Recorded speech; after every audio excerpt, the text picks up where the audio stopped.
देश आजादी का 75वां अमृत महोत्सव मना रहा है और इस महोत्सव के तहत भारतीय रेल आजादी की रेलगाड़ी और स्टेशन कार्यक्रम का आयोजन कर रही है। देश के स्वतंत्रता संग्राम में भारतीय रेल की महत्वपूर्ण भूमिका रही है।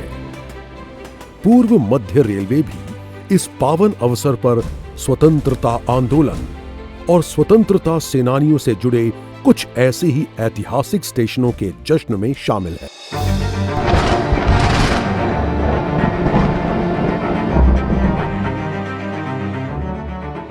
सन 1857 के सिपाही विद्रोह ने आजादी के महासंग्राम की बिगुल फूंक दी और मेरठ में उठी विद्रोह की चिंगारी बिहार के भोजपुर भी पहुंच गई। 27 अप्रैल 1857 को दानापुर के सिपाहियों और भोजपुर के अन्य साथियों के साथ आरा नगर पर बाबू वीर कुंवर सिंह ने कब्जा कर लिया। 80 वर्ष की आयु में भी जो अदम्य साहस और शौर्य का परिचय वीर कुंवर सिंह जी ने दिया, वो इतिहास के सुनहरे अक्षरों में दर्ज है। वीर कुंवर सिंह की पावन धरती पर स्थित आरा रेलवे स्टेशन, जिसकी स्थापना सन 1904 में हुई, वो आज हावड़ा और दिल्ली मार्ग में एक महत्वपूर्ण स्टेशन है। आरा रेलवे स्टेशन से लगभग 125 किलोमीटर पर स्थित ये स्टेशन उस युवा क्रांतिकारी को समर्पित है जिसने भारत की आजादी की खातिर मात्र 18 वर्ष की आयु में हंसते हंसते फांसी के फंदे को चूम लिया। 30 अप्रैल 1908 को इसी पूसा स्टेशन से युवा क्रांतिकारी खुदीराम बोस को किंग्सफोर्ड की गाड़ी के ऊपर हमला करने के जुर्म में गिरफ्तार कर लिया गया था। आजादी के लिए इन्होंने अपना सर्वस्व न्योछावर कर दिया और इनके सम्मान में इस स्टेशन को खुदीराम बोस पूसा स्टेशन के नाम से जाना जाता है। आजादी की ये रेलगाड़ी पूसा होते हुए सन 1917 में मोतिहारी स्टेशन पहुंची।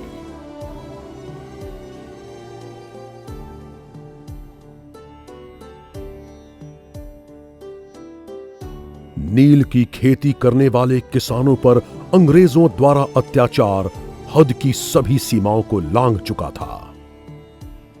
महात्मा गांधी राजकुमार शुक्ला के निमंत्रण पर बिहार के चंपारण नील कृषकों की स्थिति का जायजा लेने पहुंचे। ये वही मोतिहारी का रेलवे स्टेशन है जहां बापू ने बिहार की ऐतिहासिक धरती पर अपने कदम रखे और आजादी के लिए पहले सत्याग्रह आंदोलन का शंखनाद किया।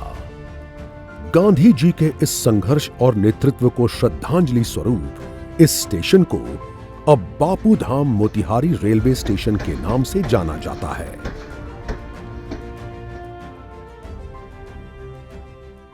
पर आजादी के लिए नेताजी सुभाष चंद्र बोस ने एक अलग ही रणनीति अपनाई। ब्रिटिश हुकूमत नेताजी के इरादे और जज्बे से खौफ खा चुकी थी। हिंदुस्तान अब गुलाम नहीं रह सकता और न कोई। सन 1941 में ब्रिटिश सरकार को चकमा देकर नेताजी भारत से विदेश के लिए निकल गए ताकि राजनैतिक स्तर पर जर्मनी और जापान जैसे ताकतवर देशों से मदद लेकर भारत को आजाद कराया जाए।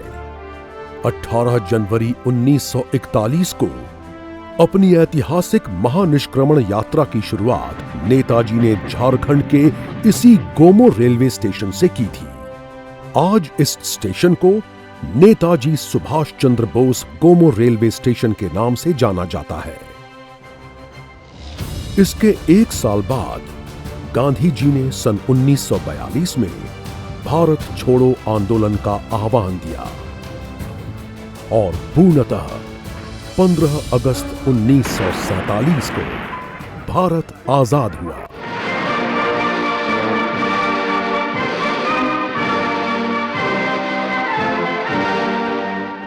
आजाद भारत को एक नए मुकाम पर ले जाने में पटना से खास संबंध रखने वाले भारत के प्रथम राष्ट्रपति और स्वतंत्रता सेनानी डॉक्टर राजेंद्र प्रसाद स्वाधीनता आंदोलन के प्रमुख नेताओं में से थे। पटना रेलवे स्टेशन इस महान राजनेता के सफर का साक्षी और साधक रहा है।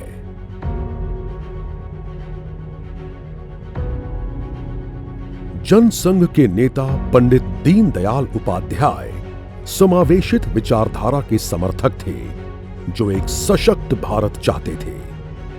उन्होंने भारत की सनातन विचारधारा को युगानुकूल रूप में प्रस्तुत करते हुए देश को एकात्म मानववाद नामक विचारधारा दी।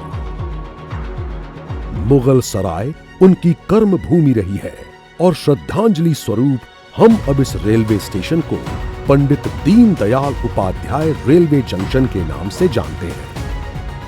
भारतीय रेल आजादी की लड़ाई में हर कदम इन वीरों के साथ चला और उनके साहस और बलिदान का साक्षी रहा है।